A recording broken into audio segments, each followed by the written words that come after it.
Good morning. It is Tuesday morning, January 10th, 2017. It's about getting close to 8 o'clock in Japan, in Tokyo, where we are. And I thought I would do my first reflection on our stay here. The room you can see behind me um, uh, is our tatami mat room. And this is where we sleep.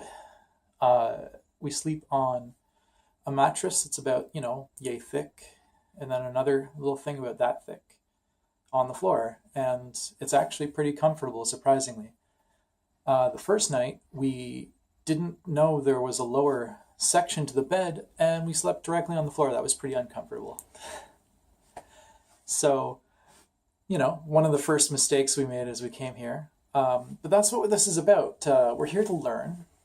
So Victoria's actually taking classes. She's gone off to classes now. And I'm just, doing some work on my computer and going around Japan figuring out what our neighborhood's about. Um, One adventure we took on over the weekend was trying to go downtown to her school, Koto Learning or Language Academy. It's what is it? Itabashi Station, I think it's close to. Anyway, we're up in Aidichi, Adachi. I forget now. I don't have any of that material in front of me. And apparently that is a 12-mile or 20-kilometer bike ride, or at least that's the section that we biked.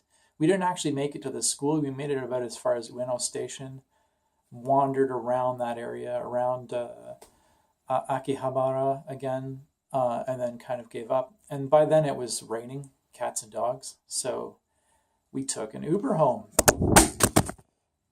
And just like my phone falling there, that's when it was disaster. Sorry for that loud noise. I'm going to probably keep that in the video, but I'll put like a headphone warning. Anyway, so I'm going to close the curtain so I'm not backlit. That's probably much better. So, we use Uber in Toronto. We used it in Taipei. It was pretty good, actually. In Japan, apparently not really a good option. I'm not really sure why yet. The prices are the same. You still just get a regular Japanese cab, but you just hail it through the Uber app. There seems to be very little difference between hailing a cab and just taking Uber. And there's like no price difference, apparently. So that cab ride ended up being like $70, which at that point, we had cycled 20 kilometers. Victoria has a bum knee, and it was in agony. And I just said, you know what, let's just pay for the cab. I don't care if it's 50, $60.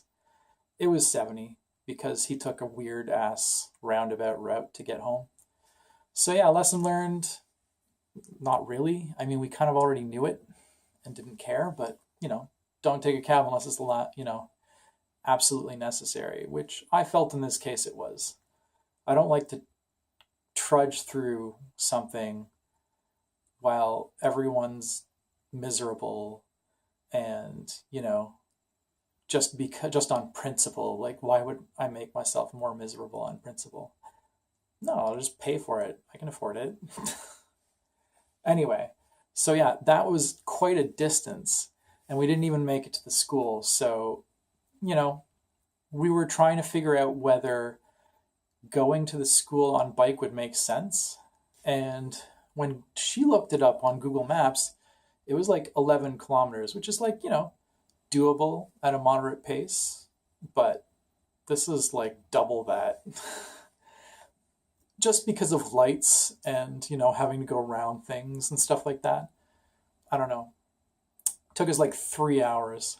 But that was a fun adventure, I thought. It was pretty cool. And biking over two bridges over water was neat. They have these bridges that are totally bikeable.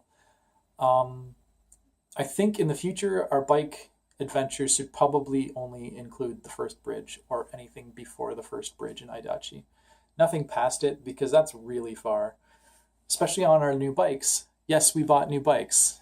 We're biking here on little foldable bikes, which are pretty nice actually.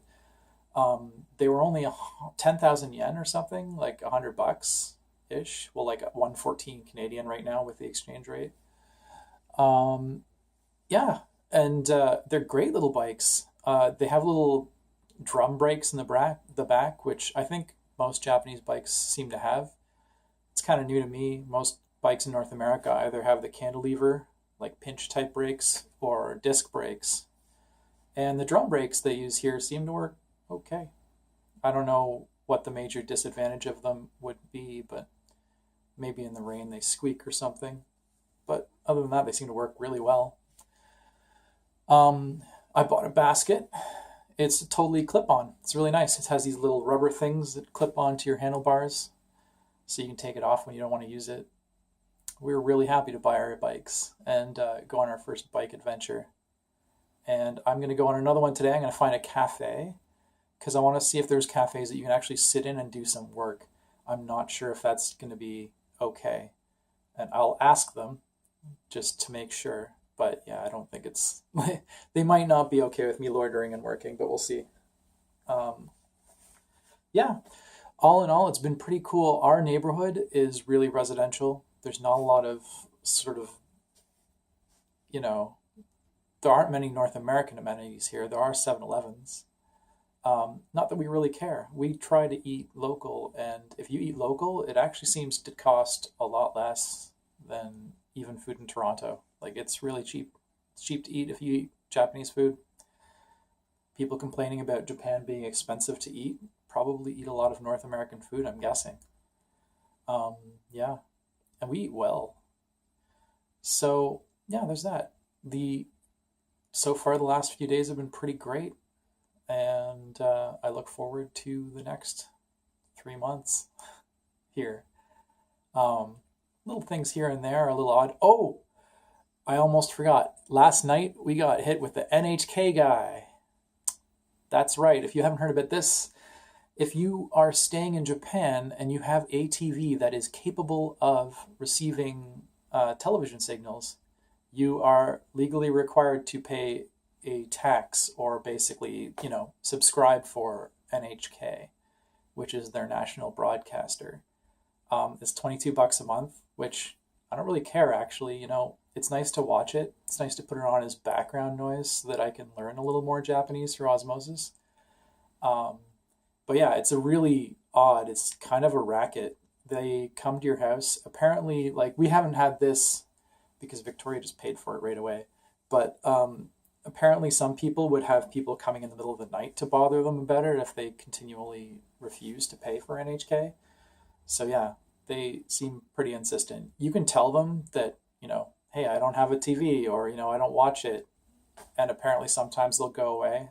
But in this case, I'm okay with paying for it because, again, I have the money and I like watching it. So, you know, yay, national broadcaster, I'll support you. That's fine. And I believe that is it. Um, yeah, for Christmas, Victoria bought me a GoPro Hero 5 session. Pretty great present. And I've been kind of using it to take little videos around the neighborhood. Any of my Facebook friends probably have seen little clips from it.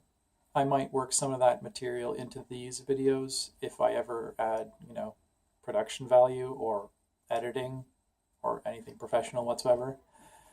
For now, this will just be a vlog, and we'll see how it goes. Bye for now.